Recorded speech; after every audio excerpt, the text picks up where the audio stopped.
Hello, everyone. Thanks for joining me here on my powerful interview series with healers of all kinds to help raise your vibration and access healing within yourself. Today, I will be interviewing the one of a kind, absolutely magical and inspiring Nancy Vahling, who is a psychic coach.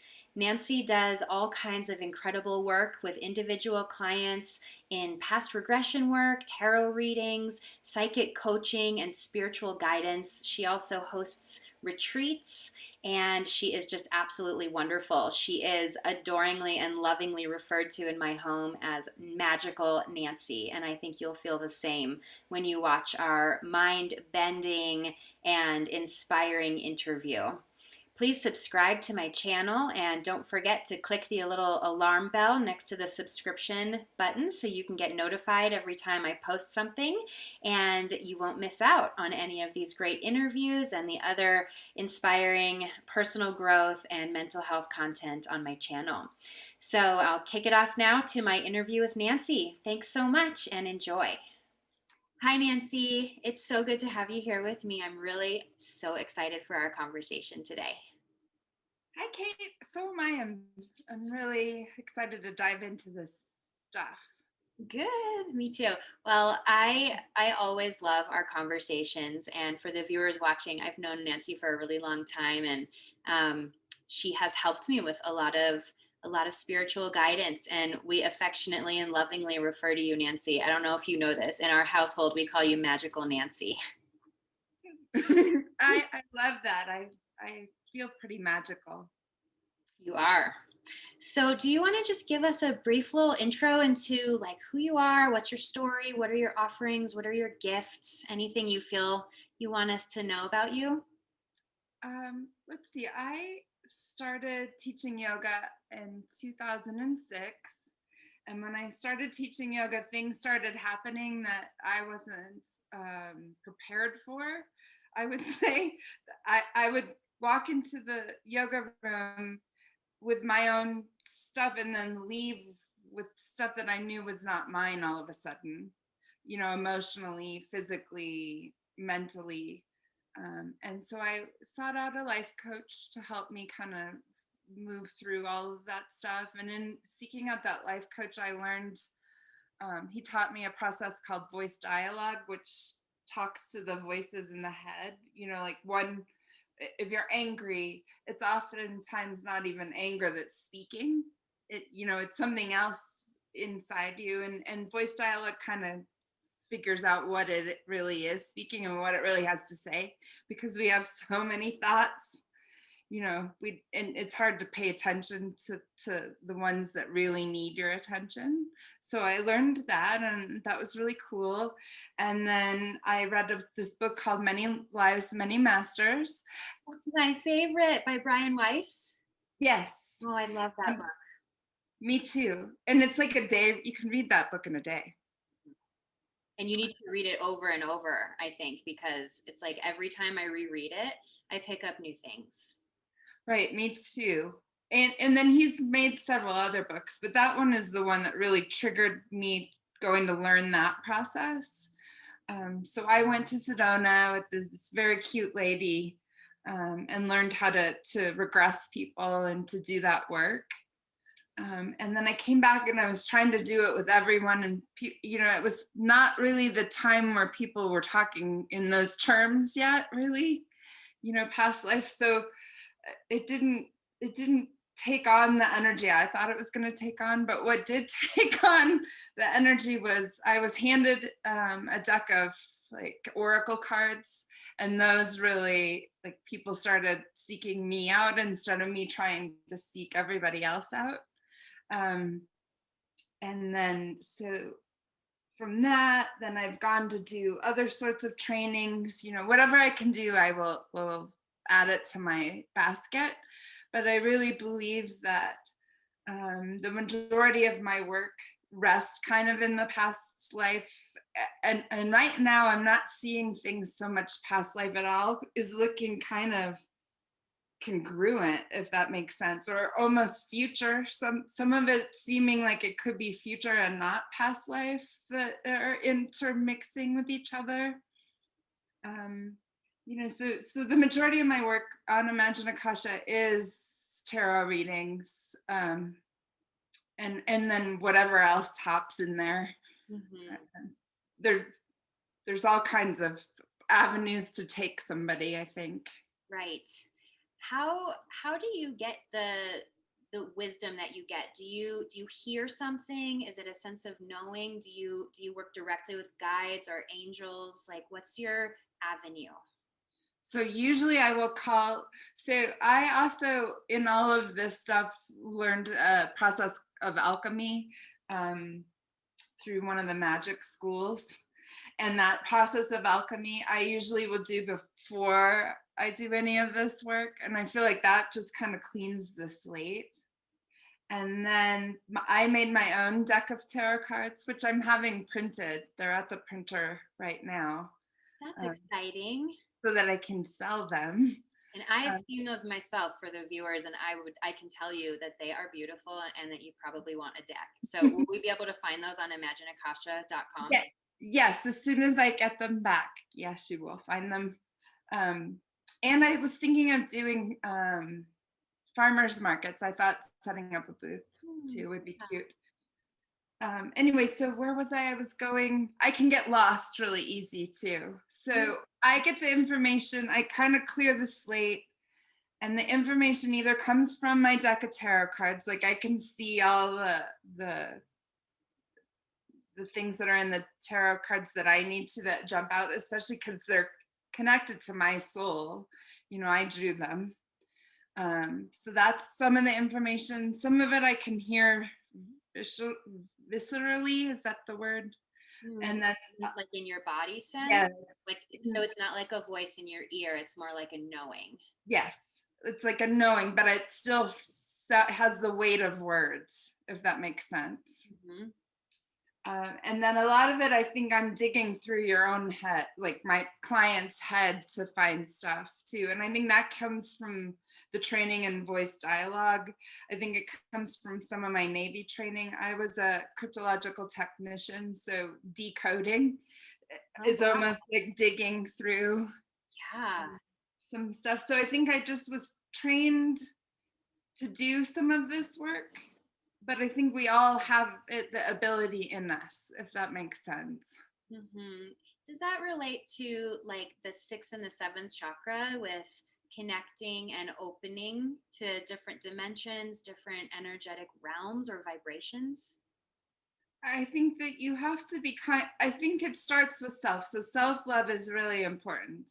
Being able to have that whole self realization of what is yours and what is somebody else's is first and foremost the most important thing. I think when I was actually, I have two really vivid stories from childhood that others experienced. I mean, I have a lot of strange stories.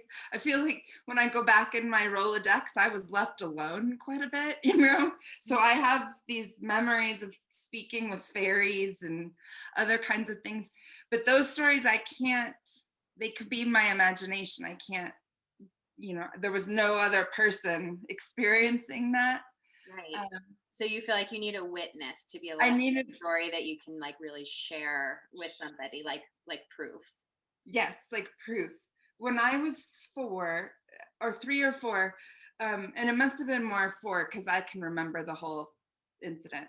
I was playing in the yard or on the sidewalk actually, and my dad was mowing the lawn and he's going back and forth. And he sees me get up and run right into the house, like full speed ahead, knocked myself out. And he's like, okay. I think I was already a strange child, but this just reconfirmed it. And then he's retelling this story when I'm a teenager. This is my story. There was a little boy that walked up to me and says, Nancy, I don't know who this is. He's like, Nancy, I need you to wait for me. I'm going to need you to wait for me. And I was like, no, get out of our yard. Get out of our yard. go away, go away. And I stood up and ran, but the house was not there. It was like I was in a different dimension. Yeah. And the house was there, and I Oh, that's um confusing for a little girl. That must have been like so disorienting for you to have this awareness of like different dimensions, but that's really not normalized in our society. it's not normalized. And I never brought the little boy up the whole time, my whole childhood, till my dad is telling the story. And I was like, but what about the little kid that, was talking to me? I was running away from him. Hmm. And my dad's like, yeah, there was no little boys. You were alone. As far as he knew, there was no other there was no other being. Mhm. So I believe that if you are that kind of child, that right now is probably a really wonderful time, because people are more open to this experience and more understanding that there probably is other things happening. Mhm. But when I grew up in the 70s, that was not, they were still not, there were some indigo children coming in, but it really was not adhered to being a cool thing. I think my parents really didn't, want that to be my life. Mhm. But little do they know, it has become my life anyway. Because it wasn't normal. Well, Yeah. you talked about the Indigo Children. So, for our viewers who don't know what Indigo Children are, could you tell us a little bit about what Indigo Children are, and also why in spiritual worlds right now, people are talking about how there are more Indigo Children being born than ever before? Well, my take on an indigo child was, so I believe that Earth was in a karmic pattern of looping. So past life is part of that, having to re-experience things that you didn't fully get the understanding of, and trying to fix things over here and over there, Mhm. through a new life without any knowledge of a past life. And I think we were on this karmic loop going forever. And all of a sudden, the universe, who is also in karma with us, decide that they don't want this anymore. They want a new, they want beings of light to understand their beings of light, whether they're in body or not in body. And the human being doesn't really understand that. And I think in the 60s is when the first sort of rule pushers to this information started really coming in. Edgar Casey is one of the biggest known, probably indigo children, and he was born in the 20s or 30s. So some were being sprinkled in different time periods. And the ones coming in today, if they are calling them indigo children, are whole levels different than even me. If I perceive myself to be an indigo child, they are coming in fully aware of what they are. They are coming in fully understanding that they are going to push boundaries to people that are really, blinded. But an indigo child really, kind of in the time frame that I was born, didn't set themselves up for a nice, easy life. They've picked probably bigger lessons than some souls have, and they've kind of pushed the envelope, with their parents, with their friends, with society as a whole. An indigo children, or an indigo child, to me, is just about raising the spiritual knowledge on this planet. Mhm. So, what does, if there are these indigo children who are here for this purpose, for bringing the light and raising the spiritual knowledge on the planet, what about the rest of the people? Is there a purpose for the rest of the people, or is it just like waiting for like dead cells to like move off of your body kind of a thing? No, I think that everyone has been in a karmic loop. Like, we all need to learn lessons. That's part of soul evolution. And we have been trapped in that. Like, I think a soul, and the average soul, from my take and all the work that I've done, it takes about 7 lifetimes to figure one thing out. And the universe is just thinking that we don't need to do all that anymore. I'm pretty sure that if you were in your light awareness, if you realized you are light and you are love, could you learn a lesson quicker? You know? Yeah. So the universe Could we? is like, can you speed this like thing up, please? Because I'm getting complacent or bored or frustrated watching all you humans like bonk your head against the wall. I think that's what's going on. And I think it's from, even if we went to the world of, extraterrestrials, they're ready to get going on to their next evolution, but they can't because we're stuck. We're like the cog in the wheel. We've like jammed ourselves in there, and they can't move ahead either. We've clogged up the system.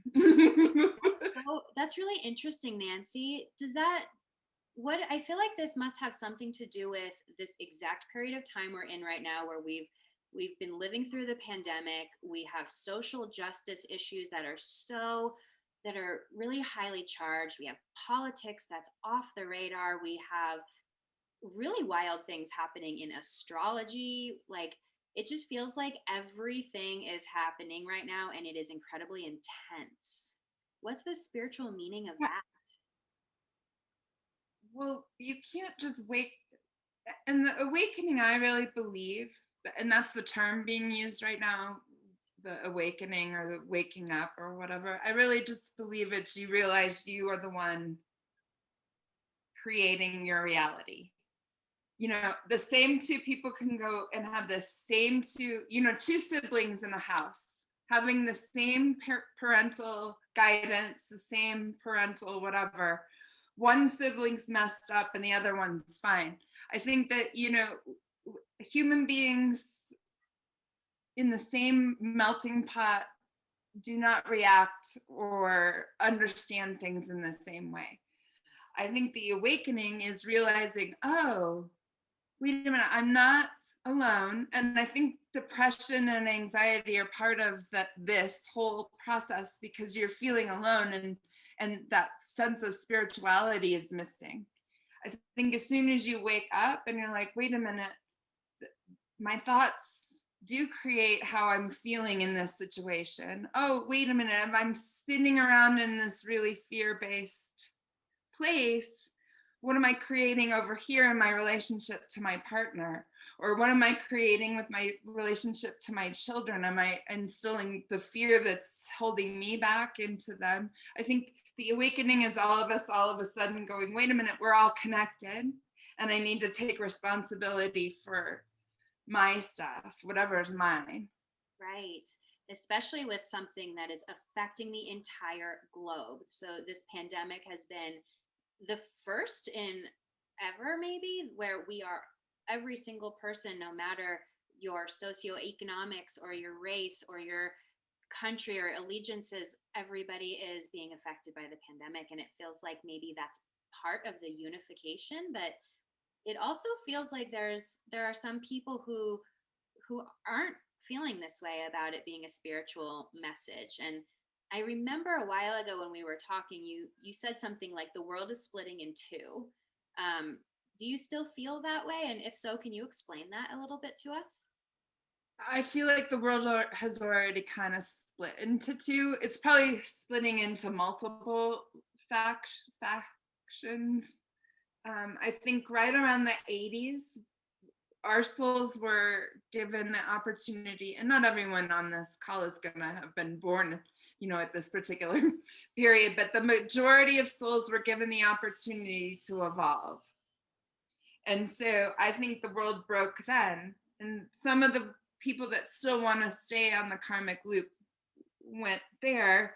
And then this new world, even though it seems like the same world you were always in, emerged to start making the journey to a more spiritual existence.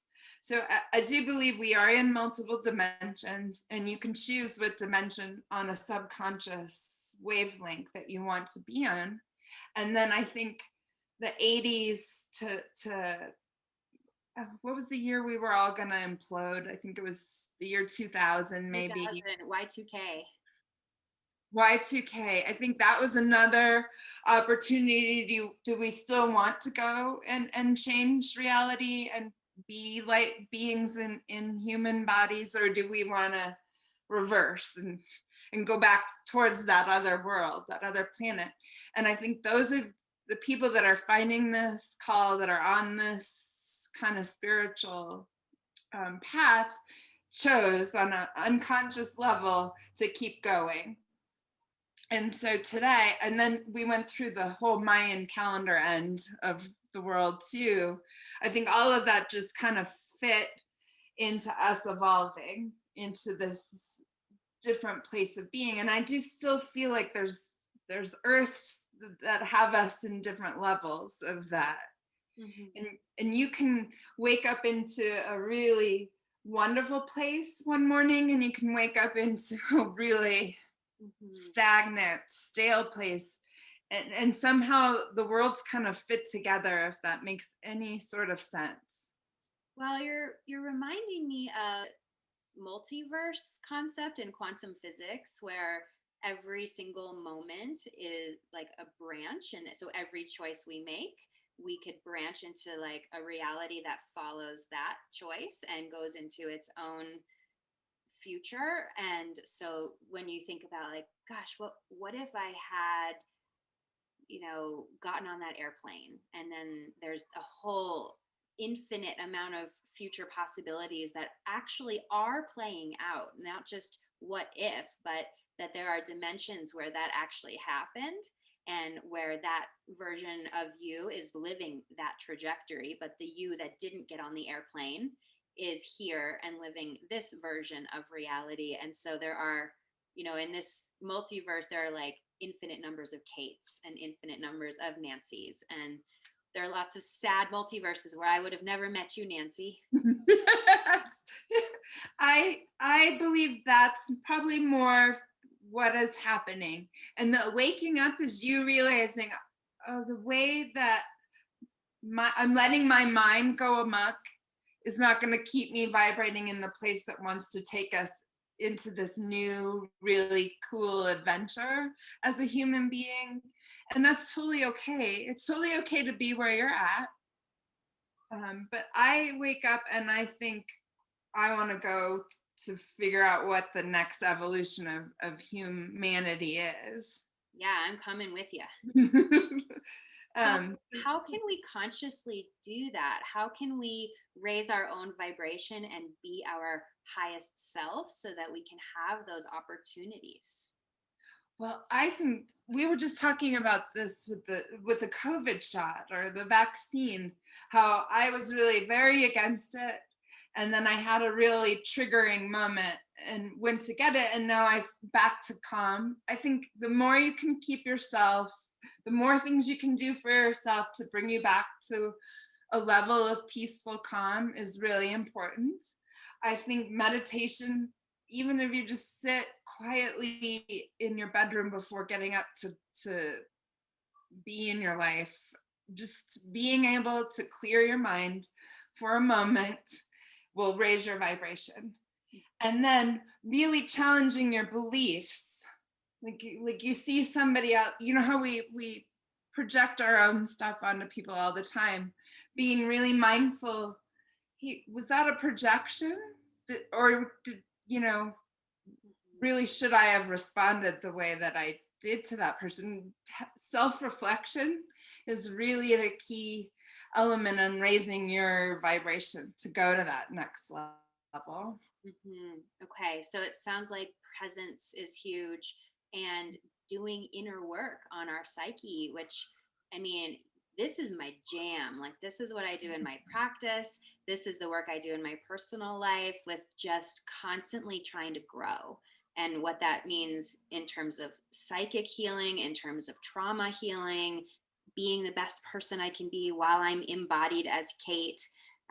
So that sounds kind of like what you're talking about. Are there other things we can do that are like activating or that can help to wake us up if we feel stuck? I think being willing to experience yourself, your life, your body as your own creation is really important.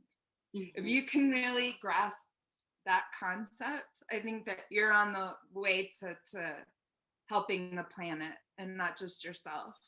Mhm. If we are truly connected and on an energetic wavelength that we are not really privy at this moment to see, if you're willing to experience yourself as your own creation, why would you want to create something that's not wonderful and beautiful and lasting, you Right. know? Unless you have some kind of narrative based on trauma that I don't deserve to be happy, or um, my family, we all have depression, so I'm going to have depression too. Like these epigenetic or lineage patterns that we tend to adopt, and I think that reminds me of just coming back to presence and remembering.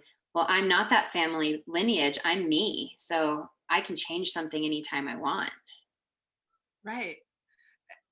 If you take on yourself, your life, your body as your own creation and not your ancestors and not your parents and not your friends, and it's really wise to take friends now that are uplifting. If you want to uplift yourself, keeping friends that bring you really down are not a good idea, no matter how how long you've known them and how much you've loved them. It's totally okay to come away and start making your tribe. I think if anything, we're going to go back, and maybe not in our lifetime, but I do believe tribe is coming back. Interesting. Okay. So when we're doing this work to elevate our vibration, move toward ascension, all of these, keywords that everyone's using right now, how do we know when we've leveled up or when we're vibrating more highly? How can we tell?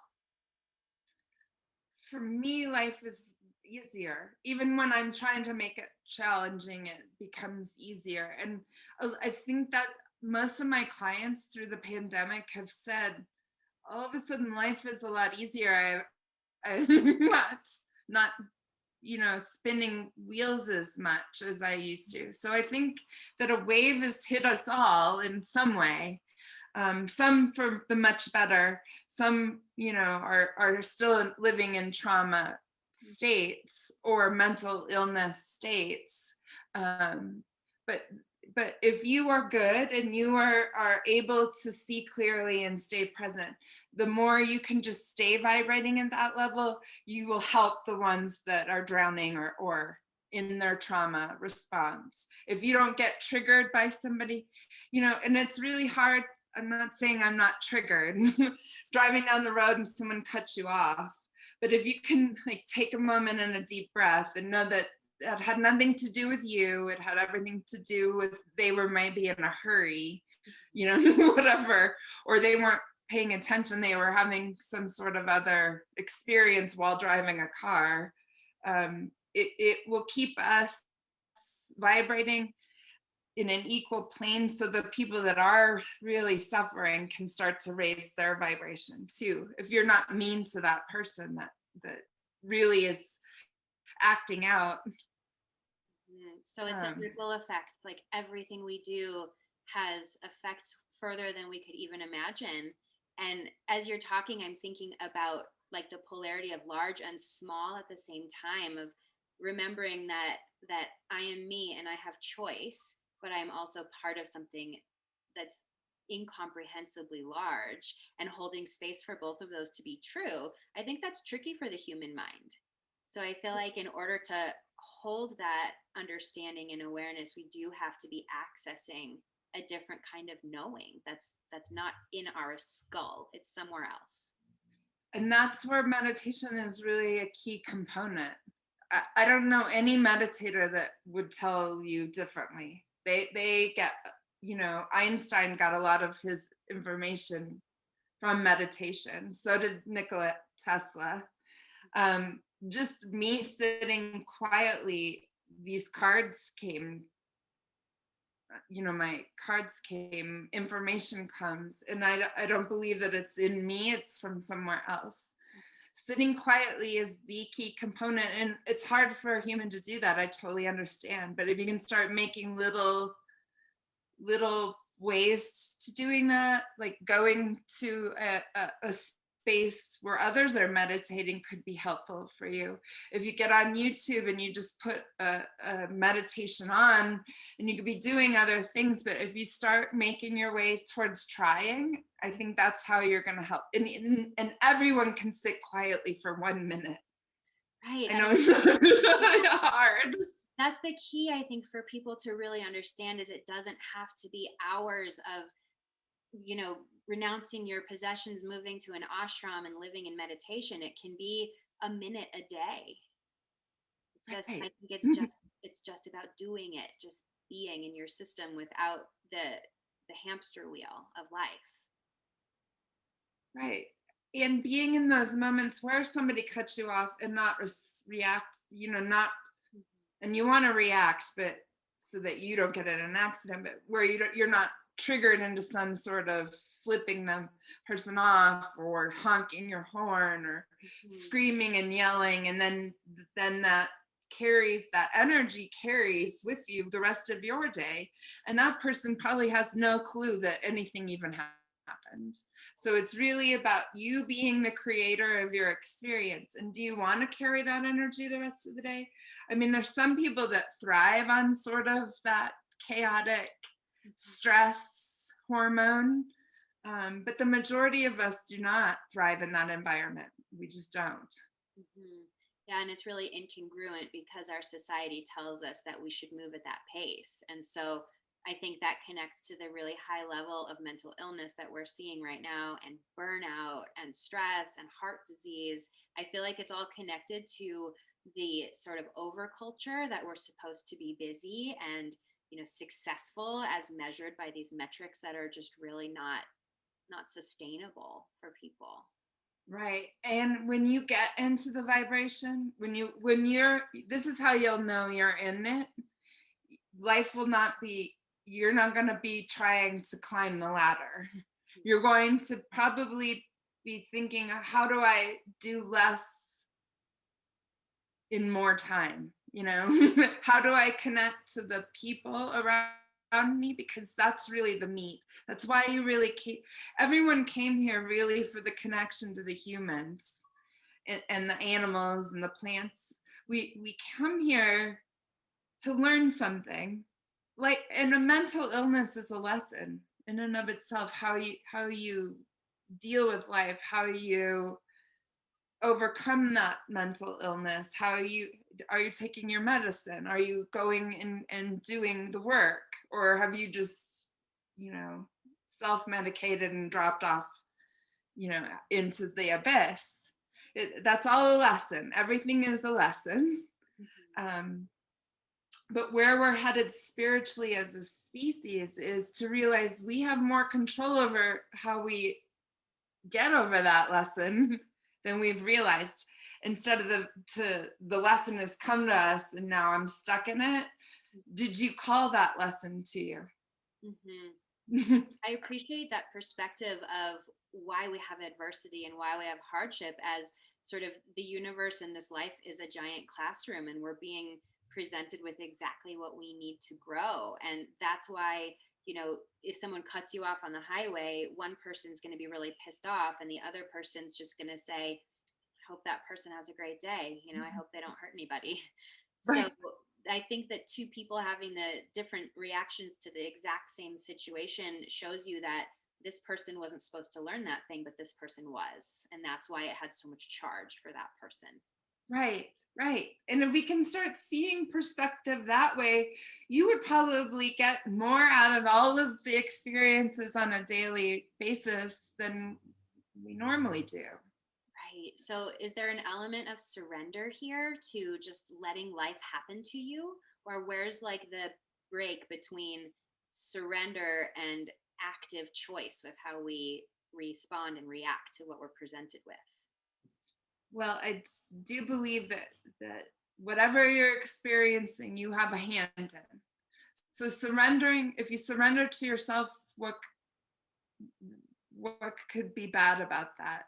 I think God, and I know this is a trigger word for a lot of people, God is so much more than we can explain. And it's so much more than what's in our books that they've tried to teach us.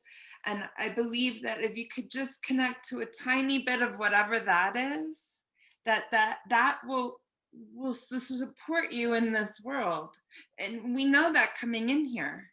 We we know the feeling of what God is. And we come in here and fully aware that they will support us, and then we fight against it. We try to control and manipulate and make sure. And hey, I am totally not the best, human. Um, Neither with am all I. of this. Yeah, I'm But right. I am aware of it, Yeah, yeah. So that just is sort of this belief system that basically we are held in this loving universe, even if it doesn't always feel like it, and believing that the hard things have purpose and that there is a way through them, and that ultimately we are held. All the things are okay, and they will be okay somehow. Right.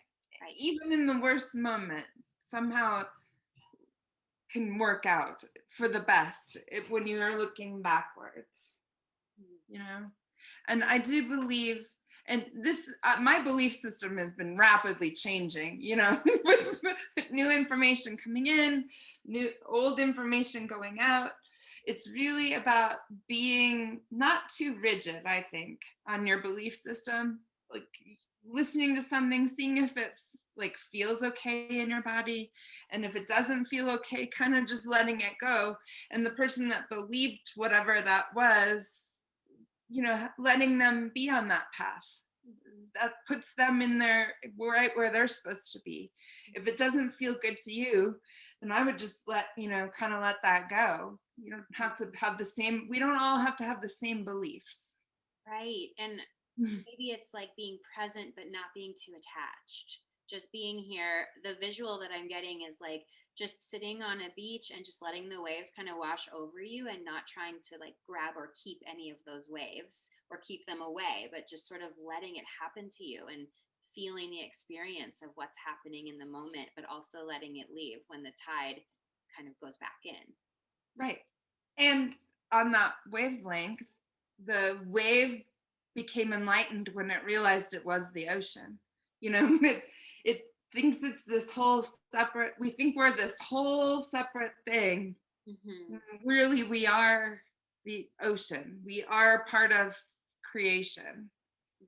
What do you want to if your listeners could take anything, what do you want to experience next? What kind of part of life do you want to really get in and be a part of and be present to? Because that's what I would start asking for. Yeah, that's a really good intention. In your perspective, if we could like get it together and rise up and help other people rise up and come to this vibration that you've been talking about, what would our existence look and feel like in that state? I think that we probably wouldn't even be aware that much has disappeared. Like, I think if we could raise up into that state, I believe that a lot more would become apparent. Like, I do believe our loved ones are here. We just are not able to see. And then we have that fear of death response, which has been part of the karmic plan. If we're lifting ourselves out of that karmic plan, why would we not be able to see our loved ones? That's number one. The dimensions will seem like more fluid, maybe. The More veil will fluid. lift. I believe that if we could get in that, we wouldn't be so, the cutting of somebody off wouldn't, we probably won't even need that kind of transportation anymore. And it'll just evaporate from your thinking mind. I do believe that we can be a spiritual planet. I think we are a spiritual planet. Earth took a break because she really needed, I really do believe she put us all in our homes for a bit so she could get ready for this transformation. She was like, I need a moment without all of you and grounded us. And she's ready to go now. She wants to make that journey. She is a being in and of herself. So, speaking of Earth as the being in and of herself, I have been tracking the Schumann resonance lately, which, for those of you who are unaware of what that is, it's the electromagnetic, it's the Earth's heartbeat, basically, and it can be measured. And it has been spiking like mad. The energetics coming from the Earth and relating to solar flares and planetary shifts are, I think, correct me if I'm wrong, Nancy, but I think it's different than it has been, at least in many lifetimes. Yes. No, it's been the last probably 2 years that it's really like spiking out of its normal beat. What does that mean? She's ready to get going into the next phase of her existence. And are we part of her next phase, or is this what other people might fear would be like an apocalypse for humanity? What does this look like for us? Here's where taking control of your belief system is important. What do you want to believe? That's what I'm saying. What do you want to experience next? Really co-creating with each other on a level that is loving and kind. But we could go backwards. We could go and implode. I don't believe that's going to happen. Seeing, like I said, I can see stuff and it's seeming more future than it has more past. And the future, I do believe enough of us have decided we'd like to be more loving and kind, and we're going in that direction. And that's really, I think that's really the key element now that we're talking about this and in this space. You have to make a decision where you want to go. Yeah. So for each human on the planet, if we could all just decide that we wanted that loving kindness kind of embodied experience, then that's what we would have. And it's just a matter of people understanding that they have that kind of power. Yes. And that's the awakening. Realizing you have that, you're co-creating here. You God, and I know God is such a triggering word, but what if you are just a little piece of that whole big particle? You know what I mean? And you can have whatever experience you desire. You have had every experience you've wanted up until now. Every human has, no matter what their circumstance. You can have a really poor life and still have the best life. You know what I mean? There's many tribes on this planet that are living in more harmony than I am with everything I have in my home. You know what I mean? There's more. It's really about changing your perspective. Do we need all the stuff, or do we need each other?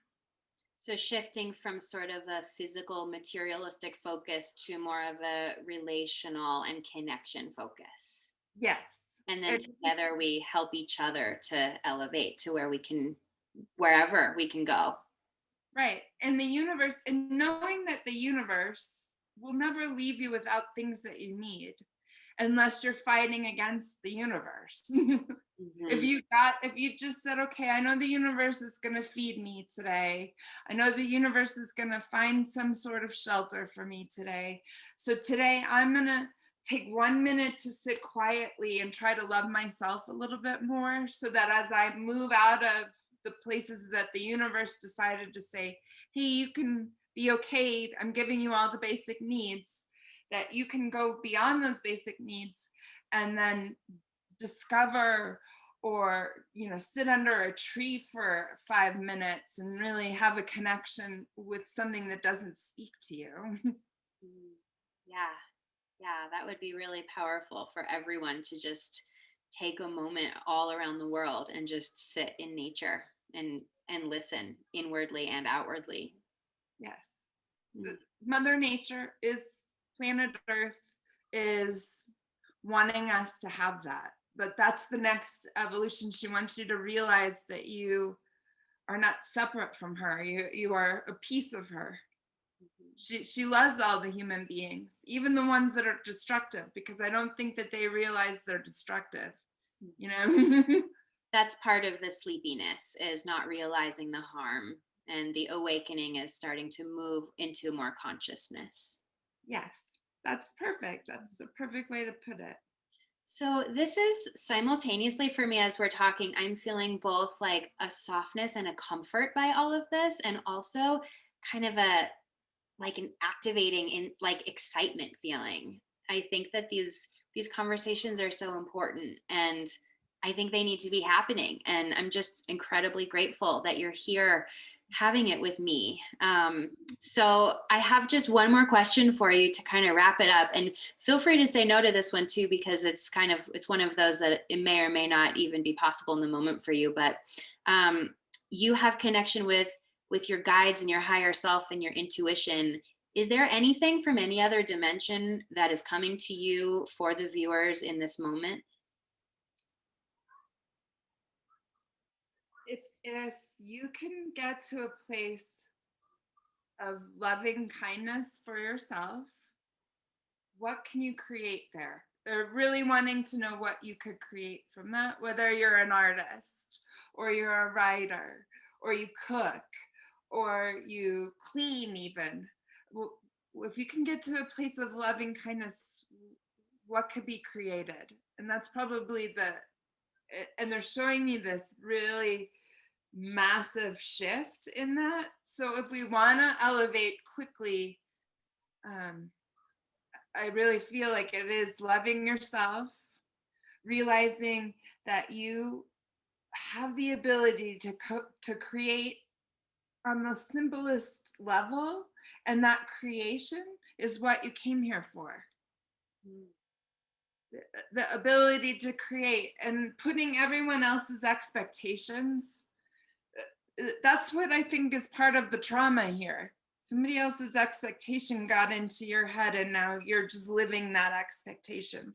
If you could put all that away for a few moments after this conversation and really get to that loving kind where you, even if you just sit here and try to force it a little bit, and then emerge out of that, what could you create? I love that.